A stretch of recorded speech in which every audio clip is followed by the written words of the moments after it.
सेवा, सत्संग, सुमरन। आशा करता हूँ साथ संगत जी निरंकार की कृपा से आप सभी अच्छे हो गए, स्वस्थ हो गए।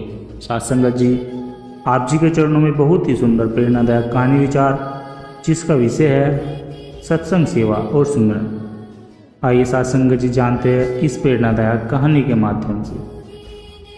सत्संग, सेवा और सुमरन ये तीनों जीवन को कैसे अमृत बना देते हैं। यह कहानी एक साधारण किसान रामलाल की, जो कठिनाइयों से जूझता रहा, लेकिन सत्संग, सेवा और सुमरन के माध्यम से उसने अपने जीवन को नई दिशा दी।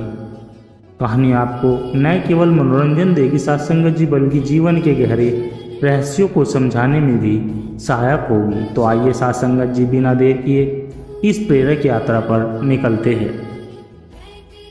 बहुत समय पहले की बात है। हरियाणा के एक छोटे से गांव में रामलाल नाम का एक किसान रहता था। खेती ही उसकी रोजी रोटी थी। परिवार में बूढ़ी माँ, पत्नी सीता और 2 छोटे छोटे बच्चे थे। रामलाल दिन रात खेत में मेहनत करता, फिर भी कर्ज चुकाना था। बारिश न पड़ती तो फसल बर्बाद, बारिश ज़्यादा हो जाती तो खेत में पानी भर जाता। गांव में लोग उसे सलाह देते, किसी से झगड़ा कर, किसी से झूठ बोलकर, किसी का हक छीन कर कर्ज उतार ले। लेकिन रामलाल का मन नहीं मानता था। एक रात जब भूख से बच्चे रोने लगे तो रामलाल की आंखों से आंसू बह निकले। उसने आसमान की ओर देखा और कहा, हे भगवान, क्या मेरे जीवन में कभी उजाला होगा या नहीं। उसी रात उसे सपना आया। एक साधु ने कहा, रामलाल, दुख से मत हार, सत्संग सुन, सेवा कर और सुमरन कर, तेरा जीवन बदल जाएगा। सुबह होते ही रामलाल गांव के मंदिर गया। वहां एक संत प्रवचन कर रहे थे। रामलाल चुपचाप सबसे पीछे बैठ गया। संत बोले, भाई, दुनिया में सबसे बड़ा धन सच्चा ज्ञान है। सत्संग से जीवन का अज्ञान दूर होता है। जैसे सूरज के आने से अंधेरा भागता है, वैसे ही सत्संग से दुख भाग जाते हैं। रामलाल को ये वचन सीधे दिल में उतर गए। अब वो रोज खेत से समय निकालकर सत्संग सुनने जाने लगा। गांव वाले हंसते, कहते, अरे गरीब, सत्संग से पेट भरेगा क्या। लेकिन रामलाल चुप रहा। उसे यकीन हो गया था कि यही उसका सच्चा रास्ता है। धीरे धीरे उसके मन में शांति आने लगी। एक दिन सत्संग के बाद संतों ने गांव के कुएं की सफाई की सेवा रखी। रामलाल ने सबसे पहले हाथ जोड़े, मुझे भी सेवा में लगा लीजिए, मुझे भी सेवा बख्श दीजिए। कुएं से कीचड़ निकालना, आसपास सफाई करना, सबने देखा कि रामलाल सबसे ज़्यादा परिश्रम कर रहा था। उसने सेवा में कोई छोटा बड़ा काम न देखा। किसी ने पूछा, तू गरीब है, क्यों ये मेहनत कर रहा है। रामलाल बोला, जिसके पास धन नहीं, वो सेवा से ही प्रभु को पा सकता है। सेवा ही सबसे बड़ा दान है। कुएं की सफाई के बाद गांव वालों को साफ पानी मिला। लोग अब रामलाल को इज्जत देने लगे। अब रामलाल ने संतों से नामदान लिया, प्रभु का नाम जपने की विधि सीखी। अब वो खेत में हल चलाते समय भी सुमिरन करता, राम राम राम राम। बीज बोते समय भी राम राम, सब कुछ तेरा है। धीरे धीरे उसका मन ईश्वर में रम गया। उस साल बारिश सही पड़ी, फसल अच्छी हुई। रामलाल ने कर्ज भी चुकाया और कुछ बचत भी की। अब वो हर काम में भगवान को याद करता। खाना खाते समय, पीते समय, खेत में, बाजार में, सुमरन उसके जीवन का हिस्सा बन गया था। रामलाल अब गांव का सबसे खुश इंसान था। गांव वाले कहते, रामलाल, तूने ऐसा क्या किया जो भगवान ने तुझ पर कृपा की। वो मुस्कुराकर कहता, भाइयों, मैंने कुछ नहीं किया, बस सत्संग सुनता रहा, सेवा करता रहा और सुमरन में लीन रहा। ये तीनों ही जीवन के गहने हैं। लोगों ने रामलाल को गुरु मान लिया। गांव में झगड़े कम होने लगे, लोग मिलजुल कर रहने लगे। अब हर हफ्ते सत्संग होता, सब मिलकर सेवा करते और सुमरन को जीवन में उतारते। एक दिन वही संत फिर गांव में आए। उन्होंने रामलाल को देखा और आशीर्वाद दिया।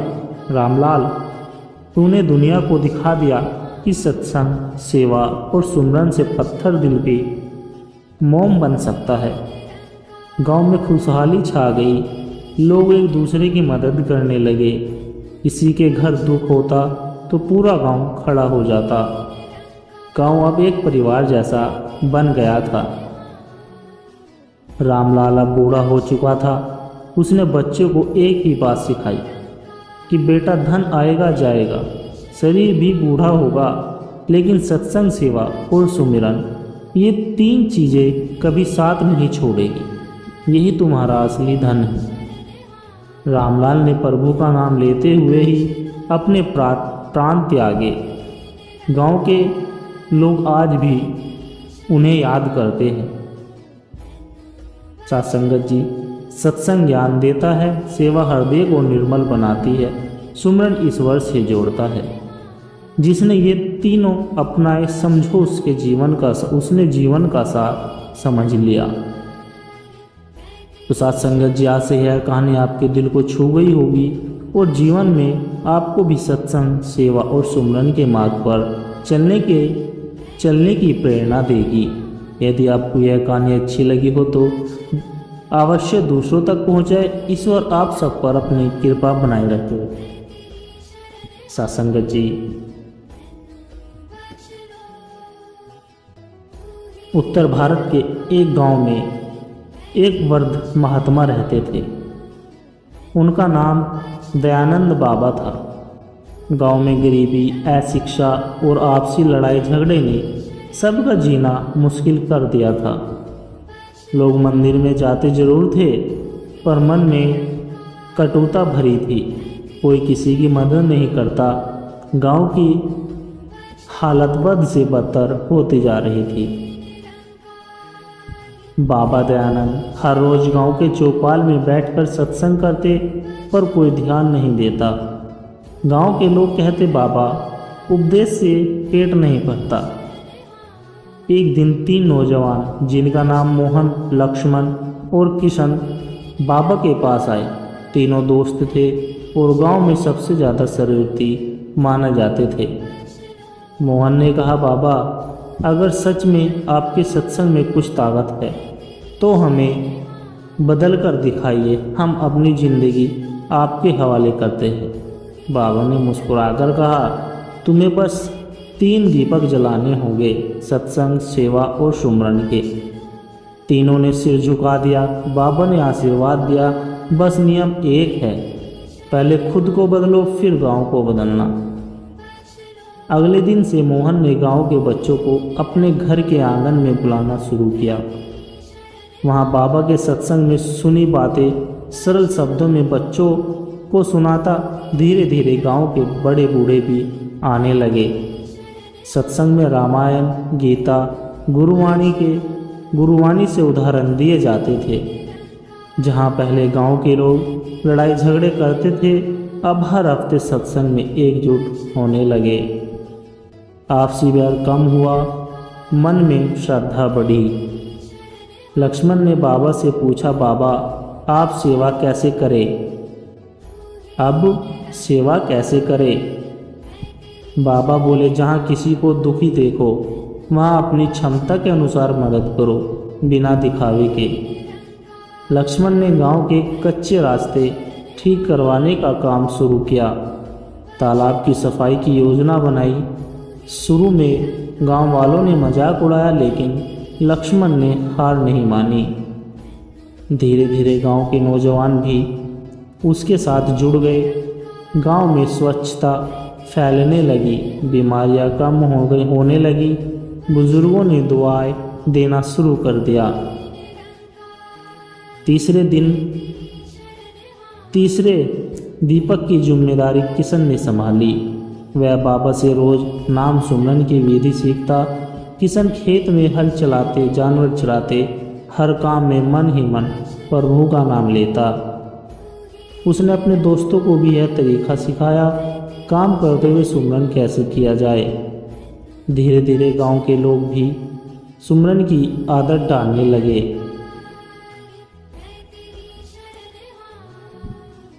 लोगों के मन में शांति आने लगी। शराब और जुआ छोड़ने वाली संख्या भी बढ़ने लगी। 3 दीपकों ने गांव को बदल दिया। गांव के बच्चे शिक्षित होने लगे, बुजुर्ग सत्संग में आने लगे, नौजवान सेवा में लगने लगे और हर कोई सुमरन में लीन रहने लगा। गांव का नाम दूर दूर तक फैल गया। अब लोग कहते हैं अगर सच्ची खुशी देखनी है तो उस गांव में जाओ जहां बाबा दयानंद के 3 शिष्य हैं।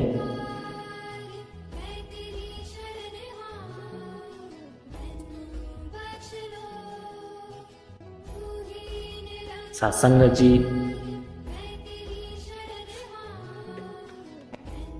एक दिन गांव में अकाल पड़ गया। फसलें सूख गई। चारों तरफ हाहाकार मच गया। लोग फिर बाबा के पास पहुंचे। बाबा ने तीनों को बुलाया और पूछा, क्या अब भी ये 3 दीपक जलते रहेंगे? तीनों ने एक स्वर में कहा, बाबा जब तक प्राण है ये दीपक बुझने नहीं देंगे। सत्संग से हम साहस लेंगे, सेवा से सबको सहारा देंगे और सुमरन से प्रभु की कृपा मांगेंगे। तीनों ने गांव वालों के साथ मिलकर तालाब की खुदाई की, कुएं गहरे किए, आसपास के गांव से मदद मंगवाई। गांव एक बार फिर जी उठा। अकाल गांव को झुका न सका। बाबा ने तीनों को गले लगाया, तुम तीनों ने गांव में 3 दीपक नहीं बल्कि तीनों लोकों में उजाला कर दिया। यह 3 दीपक हर किसी के दिल में जल सकते हैं, बस कोई जलाने वाला चाहिए। सत्संग से मन का अंधेरा मिटता है, सेवा से दुनिया में प्रेम फैलता है, सुमिरन से आत्मा प्रभु से जुड़ती है। जिस गांव में ये 3 दीपक जले समझो स्वर्ग वहीं है। सत्संग जी,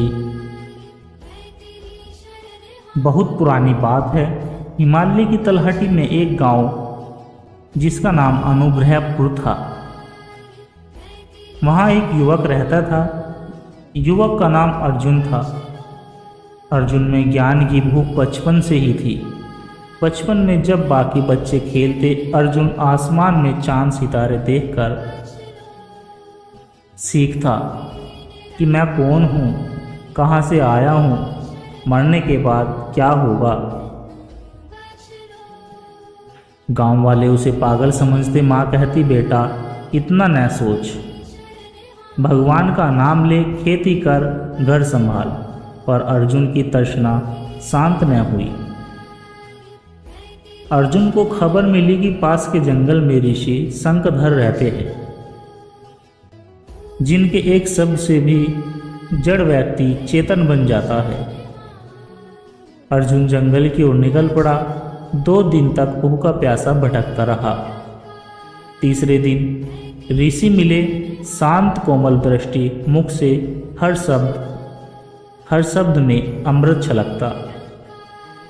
अर्जुन ने हाथ जोड़कर कहा, गुरुदेव मुझे आत्मा का सत्य बताइए, मैं कौन हूँ। ऋषि ने मुस्कुराकर कहा, अर्जुन पहले अपने अहंकार को धो, फिर सत्य प्रकट होगा। कल से आश्रम में रहकर सेवा कर। अर्जुन बड़े प्रेम से ऋषि के आश्रम में झाड़ू लगाने लगा। पशुओं की सेवा करना, भोजन पकाना सब सीखा। गुरुदेव ने उसे नियम दिया, सेवा बिना शर्त होनी चाहिए, बदले में कुछ नहीं चाहना। एक दिन आश्रम में एक स्वार्थी व्यापारी आया। उसने अर्जुन को अपमानित किया। ओ नौकर, मेरा झोला उठा। अर्जुन के भीतर क्रोध उठा, पर फिर उसने गुरुदेव का उपदेश याद किया, सेवा में अपमान भी स्वीकार है। उसने व्यापारी का झोला उठाया और मन ही मन ईश्वर को याद किया। ऋषि ने देखा और कहा, बेटा अब तू सेवा की पहली सीढ़ी पर पार कर चुका है, अहंकार टूटने लगा है। ऋषि संगधर ने कहा, अर्जुन अब 1 हफ्ता मौन साधना कर, शब्दों से परे जा, भीतर की आवाज़ सुन। अर्जुन ने 7 दिन तक कुछ न बोला, आंखें बंद कर बस एक ही प्रश्न मन में था कि मैं कौन हूँ। मौन में अर्जुन ने महसूस किया कि विचार आते हैं, चले जाते हैं, शरीर जड़ है पर एक साक्षी हमेशा जाग रहा है, वही आत्मा है। अब ऋषि बोले, बेटा अब नाम सुमरन का अभ्यास कर, हर श्वास के साथ प्रभु का स्मरण कर। देख शरीर कहाँ है, मन कहाँ है, आत्मा कहाँ है। अर्जुन ने श्वासों में नाम जोड़ लिया। सोसहम मैं वही हूँ। धीरे धीरे उसे एहसास हुआ शरीर माटी है, विचार बदलते रहते हैं, पर जो साक्षी है वह न जन्मता है न ही मरता है। एक दिन गहरी ध्यान अवस्था में अर्जुन को दिव्य अनुभूति हुई।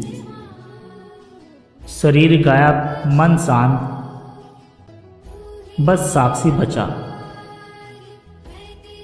उसने पाया कि जो साक्षी है वही सब में है, ऋषि में, पशु में, वृक्ष में, नदी में, वही आत्मा सब जगह एक है। अर्जुन रो पड़ा। उसने ऋषि के चरणों में गिरकर कहा, गुरुदेव अब जान लिया, मैं शरीर नहीं, विचार नहीं, मैं ही आत्मा हूँ, मैं ही ब्रह्म हूँ। ऋषि ने आशीर्वाद दिया और कहा, बेटा यही परम ज्ञान है, अब लौट जा अपने गांव, सबको यही प्रेम बांट, यही तेरी सच्ची सेवा होगी। अर्जुन वापस गांव लौटा। पहले लोग उसे पागल कहते थे, अब वही अर्जुन सबका गुरु बना। उसने किसी को उपदेश नहीं दिया, बस प्रेम से मिला, विनम्र रहा, सबके काम आया। लोगों ने उसके भीतर कुछ अद्भुत देखा। उसकी आंखों में शांति थी, शब्दों में मिठास थी। गांव में झगड़े खत्म हुए, चोरी गायब हुई, झूठ गायब हुए, गांव एक तीर्थ बन गया। सत्संग जी कहानी का सार, शरीर और मन बदलते रहते हैं पर आत्मा अजर अमर है। सेवा, मौन और सुमिरन ये आत्मा को जानने की सीढ़ियाँ है। सच्चा साधक वही है जो ज्ञान को जीता है, न कि सिर्फ बोलता है।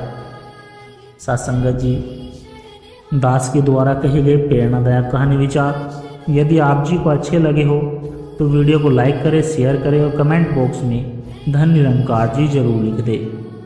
और सत्संगत जी दास को आशीर्वाद दे कि हर रोज़ आप जी के चरणों में ऐसी ही प्रेरणादायक कहानी विचार लेकर आता रहूं।